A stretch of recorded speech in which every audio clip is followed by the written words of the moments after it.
What's up, everyone? Welcome to another episode of Backup Fantasy Sports. It is Wednesday, August 3rd. My name is Ewan, and today we will be talking about Fantasy Premier League with a Game Week 1 preview slash preseason kind of roundup.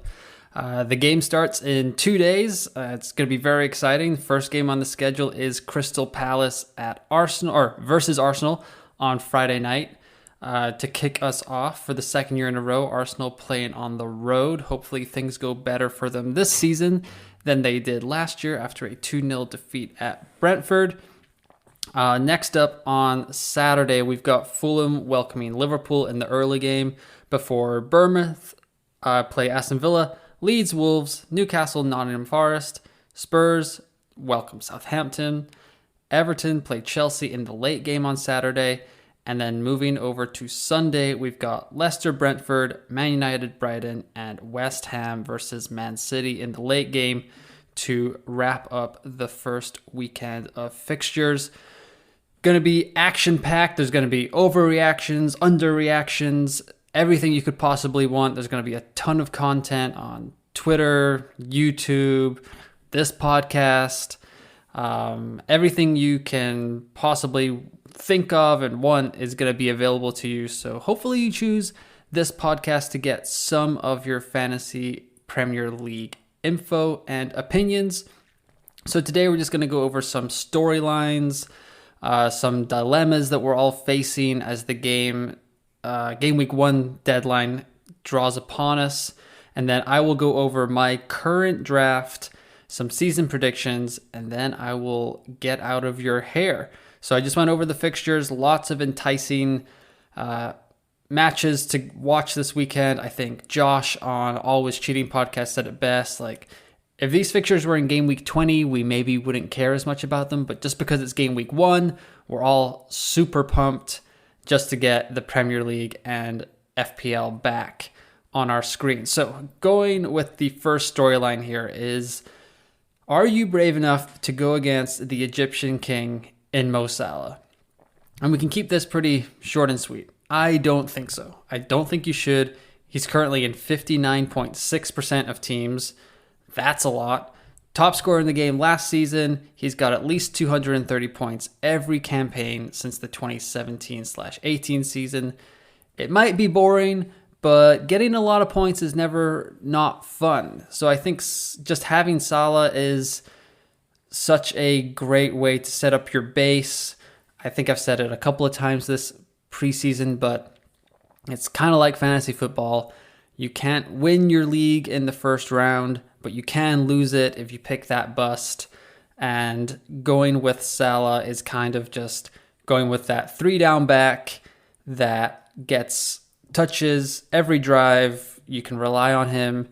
Maybe not most exciting guy, but he's going to get the end zone touches. And Salah's going to be the talisman for Liverpool. He's on penalties. He's going to play 90 minutes or 80 minutes every game, even with the 5 sub rule. There's just not a lot that can go wrong. If he was at £15 million, maybe you could start to entertain Son or KDB over Salah. But at 13 million, I think he just offers such high upside consistency that there is no reason to go against him unless you just want to be different, and there is nothing wrong with that either. Next up, we go a little bit further up the pitch here with Harry Kane or Erling Holland. It's been raging all preseason. First it was, oh my goodness, Holland, 11.5. How do you go without him? So cheap. Cheaper than KDB, cheaper than Son, shiny new toy. He was nearly at 60% ownership.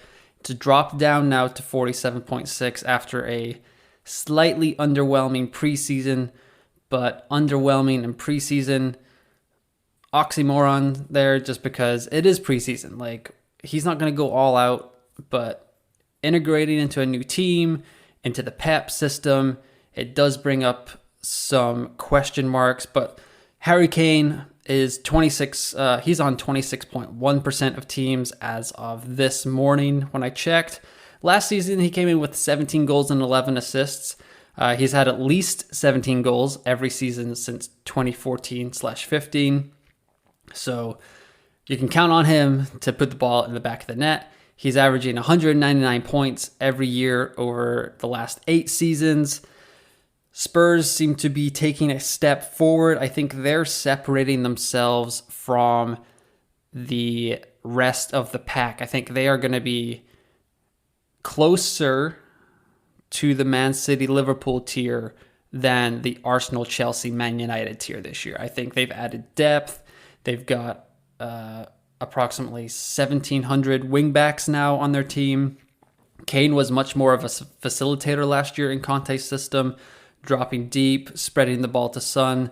I don't know how long that's going to last. If it does, it's over the course of a whole year. I just expect Kane to bounce back, 20 goals, still probably double-digit assists with how deadly that team is. They've added Richarlison, they've added Perisic.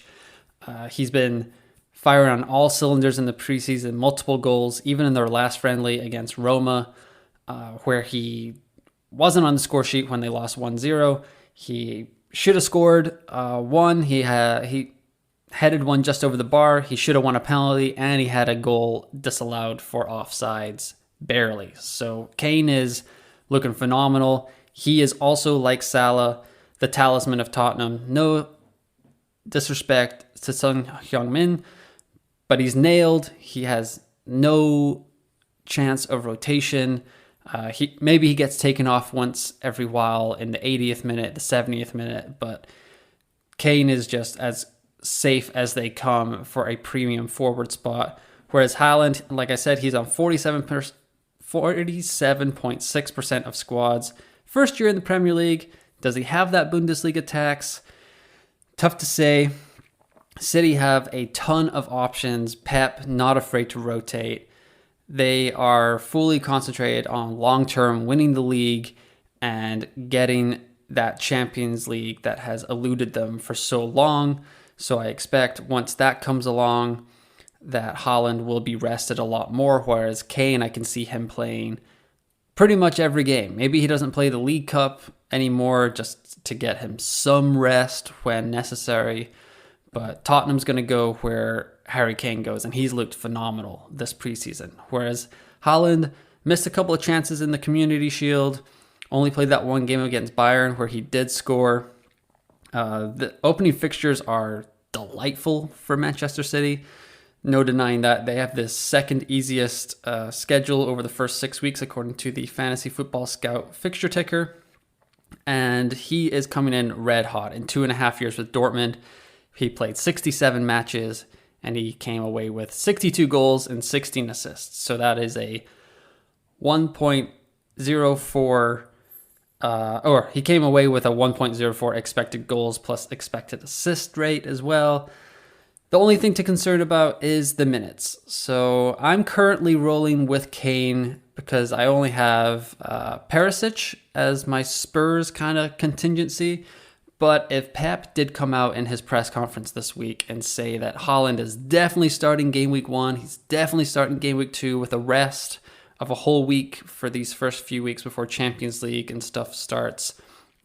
If he says that Holland is their forward, no chance of rotation, then it may have to be a last second dilemma because missing out on Holland against Bournemouth in week 2 at home could be, I won't say fatal, but it would be a tough blow to swallow that early in the season. I think if you roll with Kane, which I'm planning to do, you just have to take your lumps. You have to trust, like I said, 199.4 points over the last 8 years. That's his average. So while Holland may come out the gates flying, or maybe he blanks in game week 1 and no one moves to him, and if Holland explodes against Bournemouth, don't overreact. That would be what I would suggest here. And then I just move on to some tips for the season. I'm not going to do a long list. But essentially, with the wild cards in the World Cup this year, you can split your season into quarters. Don't be afraid to play that early wild card if you don't like your team after 2 or 3 weeks. No problem. Unlimited transfers during the World Cup coming up in the middle of November. So you can adjust if you like what you see from some players and you don't like what you've seen from others. Just hit that wild card button. Go for it. Believe in yourself. trust your gut here. And with the short season, it's likely that you can correct your mistake again, even in November. And it'll work out eventually. It's supposed to be a fun game, so don't worry too much about the early fixtures. Just play how you want to play the game. And then also, I heard this on FPL Black Box, and it's definitely one that I need to follow because I was very guilty of this last season. But transfer out your bad players and your weak links. Focus on that in your squad. Don't chase the shiny new toy. Shining example of this would be Emmanuel Dennis or Josh King last year when Watford were having double game weeks left and right. It was a disaster for anyone that went in on them. Burnley had a bunch of double game weeks. It just didn't work. I was transferring out pretty good players just to get Burnley and Watford assets in because they had 2 game weeks. Just say that out loud right now. Burnley and Watford. I was transferring guys from Arsenal, Tottenham, Aston Villa out of my team just to get these other players in. It doesn't sound right when you say it out loud. So maybe say your decisions out loud and hear if that sounds a little bit crazy. And also, I think I already touched on this, but if you have a strong gut feeling and it requires 2 transfers, don't be afraid to take a hit over the long haul. I wouldn't go too crazy with hits. I did that a couple of times as well last year. It always feels good to see your score on the main page in the app, but then when you go to your weekly score, you're like, oh, where did those 8 points go? Oh, where are those 4 points? Like, if you can avoid hits, obviously do that. But if James Madison comes out of the blocks flying, even with Leicester's tough schedule, talk about him later, I would be more than willing to do 2 transfers in game week 2 just to get him in my team if I need to switch some funds around. So moving on to some of my favorite differentials heading into the week, or just the season actually. At goalkeeper, so I'll go over the top 5 at each position, and then talk about 2 differentials at each position that I like the most. So at goalkeeper, we've got Mendy, Alisson, Ederson, Sanchez, and Ramsdale as the top 5 owned goalkeepers. Those guys are dominating drafts right now. My 2 favorite differentials outside the top 5 there are Nick Pope and Jordan Pickford. Pope transferred to Newcastle over the summer. He's got at least 130 points in his last 4 seasons and at least 110 saves. He's on a better Newcastle team. He should keep more clean sheets and rack up quite a bit more bonus points just with the clean sheets, some saves. Their defense will be better. And I think at 5 million, he is a perfect differential away from Mendy and Ramsdale in that price bracket. As for Pickford, 4.5 is probably too cheap, even though Everton, I am predicting that they will go down this season. So not a great look to go with Pickford, but the save points are going to be there. He's very good at distributing from the back. That's why he keeps getting selected for England. Chelsea in game week 1 will put you off. It's kind of like the Jared Bowen effect. He plays Man City, so people are off him. But Pickford plays Chelsea in game week 1. But after that, the next 4 aren't bad. You've got Villa on the road, Forest at home, Brentford on the road, and Leeds on the road. It could be 4 clean sheets out of those next 4 or 0, but it's still not bad for 4.5 million. And you know, if they get a clean sheet and a win, Pickford is more than likely going to get at least 1 bonus point out of that game. As for defenders, no surprise here where we have Trent Alexander-Arnold, João Cancelo, Reece James, Ivan Perisic, and Neco Williams in the top 5. They're all in 25% or more of squads. Trent's over 50%. I think Cancelo's at 45 right now. And my favorite 2 differentials here are Andy Robertson, Trent's teammate over at Liverpool, and Luka Dean for Aston Villa. Robbo looked very attacking in the Community Shield. He was in the box a ton. He had the assist for Nunez's goal to put the dagger in the hearts of Man City. He's in 11.5% of squads right now. He's averaged 185 points over the last 4 seasons, and he's got at least 11 assists in 3 of the last 4 years. He outscored Trent down the stretch last year, and it is a pretty big debate. I just don't think you can go without Trent. I did earlier in the preseason, I was very tempted to just ignore Trent because that's what I did at the end of last season with my wild card. I got off of Trent and went with Robbo only, and it did pay off. But over the course of a season, I just don't think you can get away from Trent all that much, especially with Liverpool firing on all cylinders. Really don't mind the defensive double up with him and Trent combined. You've got the 2 wing backs for possibly the best attacking team in the world at the moment, only competing with Man City. And Robbo even took a shot in the Community Shield. It's could be a new day for the Scottish wingback. He doesn't even have the World Cup in November either, unlike Trent. So you can expect him to play almost every minute of every game. Even if Tsimikas comes in, he could. It would just be a late replacement or even just a League Cup kind of deal. And then Luka Dean here at 4% ownership. He's the same price as Matty Cash. He's got a fifth of his ownership. And over the last 6 game weeks of the 21-22 season, Dean had 3 goal involvements to Cash's 1. He had 210 touches in the opponent's half compared to Cash's 164. And he had 152 touches in the final third compared to Cash's 91. Aston Villa have the second easiest set of opening fixtures through game week 4. Bournemouth, Everton at home, Crystal Palace, and West Ham at home.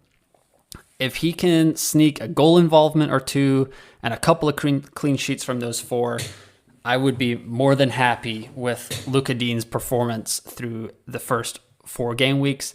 I just don't think Matty Cash offers that much more upside to be in 5 times as many teams as Luka Dean. So I do not currently have Dean in my draft, but if I was going to go for an Aston Villa player right off the bat, it would be him. Although I do have 2 other Aston Villa players in my team that I will talk about later. But at least in the defense, it would be Dean over Cash. I don't see, he's obviously a differential at 4% owned, and he is just as good as Cash. So I would happily be different from the field over there. Moving on to the midfield here, where top 5, also not very surprising, with Mo Salah, Son Heung-min, Andreas Pereira at Fulham, Luis Diaz, and Bukayo Saka. Rounding out the top 5, already you can see that Neco Williams and Andreas Pereira are everyone's favorite subs as they come in at 4 million and 4.5 million. So no worries there. You got 2 full-time playing subs on your bench right off the bat. I don't think you need to overthink that. The final bench spot can be whoever you want at forward. I'm going with a 4.5, Chris Archer, Aston Villa guy. He's had some preseason minutes, and Ollie Watkins and Danny Ings haven't looked super sharp in the preseason, so hopefully Chris Archer can steal some minutes and nick a goal here or there for the Villains. But differentials in the midfield here are Kevin De Bruyne, 15.5%, and James Madison at 5.4%. Let's go with KDB first. How can you not want this guy in your team? It's incredibly tough to look at the Fantasy Premier League app and just not want to plug him in over Harry Kane, over Son Heung-min, even Mo Salah himself. But Salah's just too consistent, like I said in the beginning. But KDB makes a case to be the second premium in those 2 premium builds.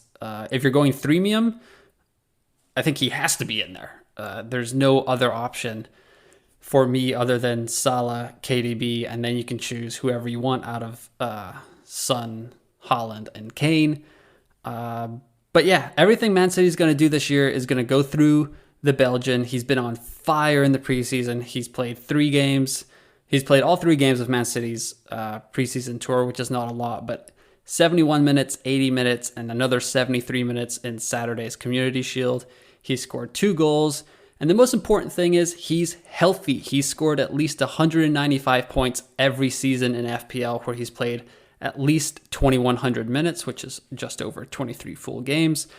Last year he came in with 15 goals, which was his most in a Man City shirt, and 8 assists. He did lead the league with 7.1 more non-penalty goal involvements than expected non-penalty goal involvements. And I was doing some research on that, and that does tend to fall back to earth the following season. There haven't been a lot of outliers that continue to beat the model here, like per se, Harry Kane in 2020/21 season, he was 8.1 over his expected non-penalty goal involvement, and then last year he was negative 4.1. So we do have to watch out for that for De Bruyne. The top 5 in that category that I just mentioned were KDB, James Madison, Kulusevski, Andy Robertson, and Said Benrahma. So just something to think of moving forward there, that maybe he was playing a little bit above his weight. But with City adding Holland, KDB feels nailed.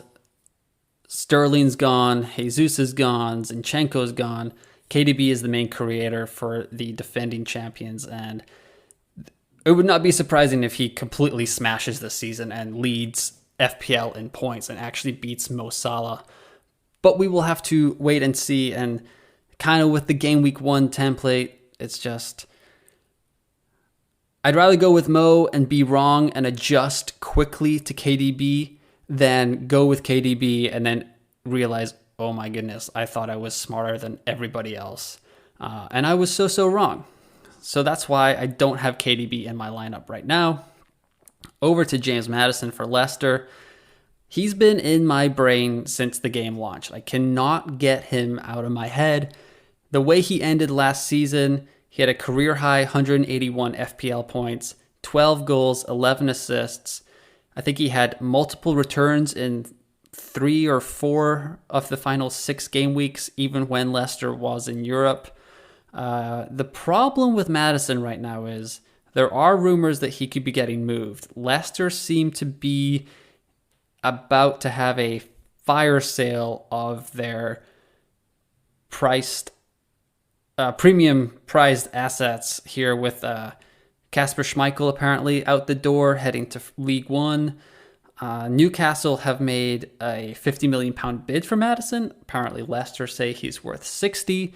So that does seem like it could be getting done. I saw or heard on, I think it was the FPL Wire or Black Box, I can't remember, that Leicester is the only top 5 team, or in the top 5 leagues in Europe, Leicester is the only club to not bring in a new player this summer, which seems impossible. But with Schmeichel apparently on the outs, these Newcastle rumors for Madison, they haven't brought anyone in. It does seem like Leicester is trying to cash in on their assets as they look to survive. That would take Madison out of the £8 million midfielders for now. Just going to a whole new team would be kind of weird.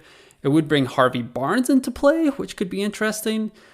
But we will see. And the thing with Madison is Leicester's opening 4 it's not that great. It's like middle of the table in the fixture tickers, but they have 2 amazing home games and 2 not so great away games. So Brentford and Southampton at home, and then Arsenal and Chelsea on the road. If there were 2 teams, maybe you'd rather play Man United and Chelsea on the road if you're Leicester than Arsenal, but those aren't it's not like it's Liverpool and Man City or even Spurs. Like Arsenal and Chelsea, maybe you can get a point out of that. Maybe you can get a goal, but Brentford and Southampton could be massive games for Leicester. They could score multiple goals. Madison has been on fire in the preseason as well. Rodgers saying that Leicester coach Brendan Rodgers saying that he's never seen him this good, this fit, this strong. So Madison's in my thoughts. I can't deny it. It might be a last second switch because it's one of those things that I was talking about in the tips with go with your gut. And Madison, since the game launched, going 8 million, developed a soft spot for him at the end of last season as he racked up the points and launched me into the top 100K on the final day of the season. So I can't deny that I'm a little bit sentimental about him, but we'll see where these Newcastle rumors go. And he could be the last second gut switch into my lineup as the deadline draws near. And at forwards, so can't lie, I did not go all the way deep with the forwards. I think it's really just a pick one or two of Kane, Holland, and Jesus, and a dead 4.5 million forward on your bench right now. My forward is Chris Archer. Cameron Archer to Chris Archer. I keep getting this name mixed up. I'm going to go double check it. It is Cameron Archer. I will have to remember that for the season. Hopefully, I will be talking about him quite a lot. For Villa, and I think that's fine there. You've got other options at 4.5. Taylor from Nottingham Forest, Greenwood from Leeds, those kind of guys. But there are the other differentials you could look at are Anthony Martial, Darwin Nunez, Jamie Vardy. For me, all of them are too up in the air for my liking to dedicate those kind of funds. Like Martial's only 7 million, so that's pretty nice. But Nunez at 9, Jamie Vardy at 9.5. It's tough to dedicate that kind of money to something that's so unsettled. So I'm taking the easy way out at forward, and I'm just going to go with two of those three of Harry Kane, Erling Holland, and Gabriel de Jesus. And if the wild card calls for it, I will be bringing in Nunez or Martial, but I just want to see how Eric Ten Hag lines up with all these Cristiano Ronaldo rumors coming back to the first team. Just too much variation. So that is top differential storylines. And then last storyline to talk about is the best £8 million midfielder. So we've got 7 options here. I think I talked about this earlier in the preseason. So we got Phil Foden, James Madison, Riyad Mahrez, Dejan Kulusevski, Luis Diaz, Bukayo Saka, and Mason Mount. Right off the bat, Foden and Mahrez cancel each other out for me at Man City. Rodrigo has been playing a ton for City. Jack Grealish is there, and Foden and Mahrez I just want to see more game time from them. Mahrez would be my pick if I had to pick one of the two, as Phil Foden was training with the under-23s in the preseason because he is not vaccinated and could not go to America. And he only played 32 minutes in the Community Shield on Saturday.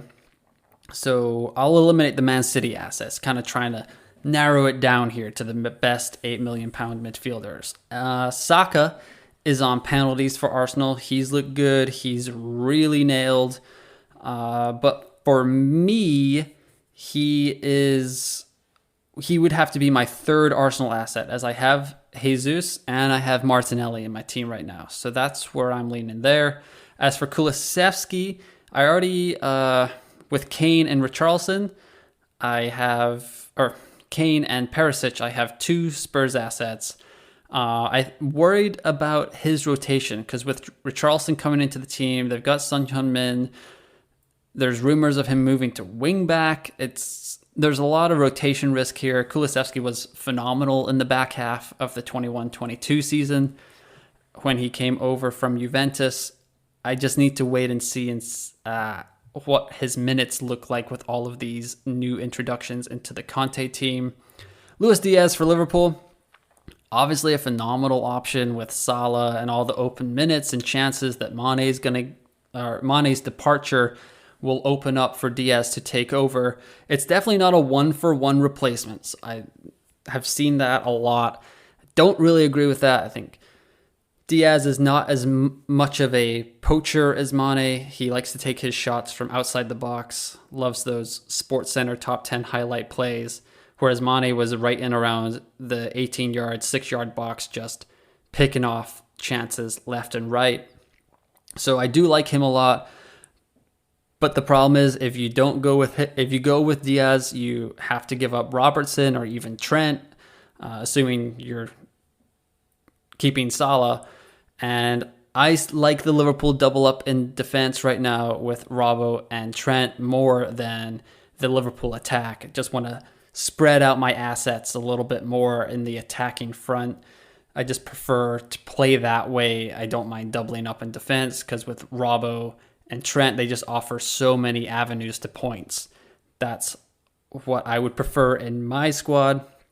Mason Mount, he is the £8 million midfielder that I have right now. It's a crucial price bracket because all of these options could explode any minute. So you really do want to have someone at 8 million in your game week 1 squad. I used to have Grealish at 7 million, but he looked a little shaky in the Community Shield. So I got him out. I made some sacrifices at goalie and at defense to move up from Grealish to Mount. And I do like the look of it. Mount's been really good in the preseason as well. Last year, 11 goals and 11 assists, 169 points. He could go from strength to strength in this Chelsea attack as he grows within the club. He's increased his points every year. He went from 137 to 147 to 169 last year, career high for him in a Chelsea shirt. The problem with that is I am a little bit wary of how Chelsea have looked in the preseason. They got thumped 4-0 by Arsenal when both teams were playing at full strength. It wasn't one of those weird preseason friendly B squad games. So that's tough to go with there, but Mount could develop into the main guy at Stamford Bridge as Chelsea are moving Havertz and Werner and Sterling. They're trying to fit in all these guys, maybe make them at new positions. Sterling's integrating into the new team, and Mount is the consistent option here. He scores goals, he gets assists. No mixing up with Lukaku up front this year. It should be pretty consistent from Chelsea. We just have to see what they are being consistent with, and I think Mount is that option. I'm leaning Mount right now out of all of these guys because I have Martinelli and Jesus for Arsenal. Chelsea have good fixtures to start the year. I'm going with Robbo over Diaz. I don't like the City duo. Madison's transfer is up in the air. So that's where I'm going. Like I said earlier, I don't mind doubling up in the defense, but I have Martinelli and Jesus for Arsenal. I don't want to triple up with Saka there. Kulusevski, I already have Perisic and Kane, so I feel like I've got the Tottenham kind of covered there. The Tottenham. That sounds weird. And with Mount, he's going to be my only Chelsea guy because I'm not going to go with Reece James or Ben Chilwell right now as their defense is way up in the air. We have no idea what Tuchel is going to play with. So that is where I'm landing with Mason Mount right now. My heart says Madison. My head says Mount. It's going to come down to the wire for me. So I think I've pretty much revealed my current draft throughout talking about all of these storylines heading into game week 1. But right now, I've got Sanchez from Brighton and Ward from Leicester in goal with these Schmeichel rumors. I wanted to get Ward in my team as soon as possible. There are rumors that he's not fit for game week 1, which is fine. Sanchez versus Man United is not ideal in game week 1, but I'm not expecting a lot from a 4.5 million goalkeeper. And I will eventually rotate these guys. I think Holly Shand on TikTok and Twitter, she's really good at those rotation graphics, showing who you can rotate your team with, and Sanchez and Ward were right up there for her in terms of goalie rotation. At the back, I go with a very boring Trent Alexander-Arnold, João Cancelo, Andy Robertson, Ivan Perisic, and Neco Williams. I need to figure out if it's Neco or Nico. I will watch Match of the Day to figure that out on Saturday night. Very much looking forward to that. In the midfield, it's going to be Mohamed Salah, Mason Mount, Gabriel Martinelli, Andreas Pereira, and Leon Bailey. That is also the other sacrifice I had to make to go from Grealish up to Mount. I had to go from Ramsdale to Sanchez, and I went from Neto to Bailey, which is one of the dilemmas I'm facing right now. And then up top, I've got Harry Kane, Gabriel Jesus, and Chris Archer leading the attack. So the dilemmas that I see within the team right now, with 2 days to go until the deadline, it is Bailey versus Neto. I would need to free up some funds. So this team is 100 million, like spent out, got no more money. Credit card is maxed out for FPL for game week 1. Neto is highly owned. That is scary, but effective ownership can just mess with your head. So I'm really trying not to stay away from that. Honestly, last year I didn't really understand what was going on with it, and it helped me out a lot. As I got more involved in the game throughout the year, I started to play with effective ownership a little bit more, and it honestly, it messed me up with the whole Mo Salah. Like, watching the games, you could tell he was not right, but and then you'd look at FPL or live FPL, and you'd be like, oh, he's still over 160% effective ownership. How can you go without him? It's like, well, you can. Son and KDB were just crushing it every week, so you've got to be able to go against effective ownership. And I think with Salah, it was scary because he's such a premium asset, so good at the game, scoring points left and right. But effective ownership with a 5 million midfielder versus a 5.5 million midfielder shouldn't scare you off at all. So he's highly owned, but does that really matter from a 5.5 million guy?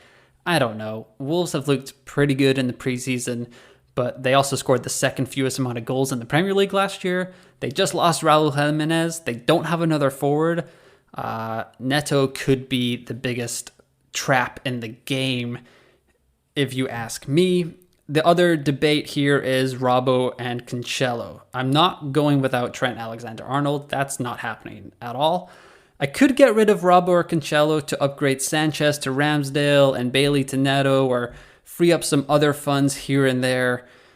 I wouldn't super like that at all, to be honest. I would probably get Reece James in for one of them just to... I would get rid of Cancelo to James probably, but then that would leave me without a single Man City asset, and that sounds cuckoo kachoo, but then it would also leave me with only 2 Liverpool assets, and that also sounds crazy to me. So maybe I'll just ignore it altogether. I could go all the way down to Dean, who I was touting earlier, giving him some hype, and that would give me Bailey to Neto, Sanchez to Ramsdale, or even a premium keeper, and still have 0.5 in the bank for a game week 2 transfer if there's any crazy price swings. But I do like the look of my defense right now. I really like Robertson, Alexander-Arnold, and Cancelo. Maybe if I really need 0.5, I could go down to Perisic down to Dean just to get an extra 0.5. That would probably be my preferred option, to be honest, now that I'm talking it out. And then the final one here is Kane versus Holland. I'm going to wait till the press conferences, see if I can get any information from there. I know the Athletic Fantasy Premier League podcast, the FPL General, will be doing a press conference pod every week. So he is a phenomenal asset to listen to, and he keeps his pods nice and short, trying to emulate that with today's not so much, but 30, 45-minute pods. Those are great to just bust through on your way home from work, on the way to work, that kind of thing. So he keeps it short and sweet, and he is able to kind of read between the lines, and he gives some great advice over the course of the season. So definitely check that out. Other than that, though, with the dilemmas, I feel pretty locked in. I feel like Robbo, Martinelli a little bit, and Mason Mount are my main differentials. I'm not too worried about this Bailey versus Neto thing. I'm really going to try stay out of my head with that one. Also because Villa have a good first 4, so that's not too shabby for me. Let's give some quick season predictions here. Going with my heart, Liverpool to win the league. Man City, Spurs, Arsenal finish in the top 4. Salah wins the Golden Boot, just crushes like he does every year. I do think we see Everton, Bournemouth, and Southampton all go down.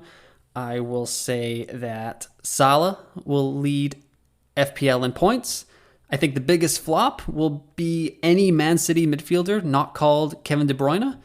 Just kind of feel like they might all cancel each other out. They'll all go through ebbs and flows, but I don't think there's going to be a like standout star between Foden, Mahrez, and Grealish at the moment. If anyone was to emerge, it might be Julian Alvarez. He looked really good when he came on in the Community Shield. And that's pretty much it as game week 1 comes closer and closer with every word that I keep blabbering on about. So the game week 1 deadline is 1:30 p.m. Eastern on Friday, August 5th for you guys stateside. It's going to be 7:30 for me. I will be on a plane for the first game of the Premier League season, so I will miss out on watching Gabriel Martinelli and Jesus just score 2 hat-tricks and assist each other all night, and I'll get off the plane in Aberdeen for a family wedding and watch myself be number 1 in the world. That's a pretty good prediction. I'll take that for sure. And then when I am number 1 in the world, you can come and follow me on Twitter at YouInOrYouOut. That's EUAN or you out. You can like and subscribe to the podcast on Spotify, Apple, Google, Overcast, all those fun spots. Don't forget to submit that lineup before the game week 1 deadline so you can acquire all the Premier League points you want and start bragging rights early with all your friends. Really appreciate you guys listening. Hopefully there was some good info to get out of this game week 1 preview. I will be doing this each and every week throughout the season. But once again, thanks for listening, and I will talk to you next time.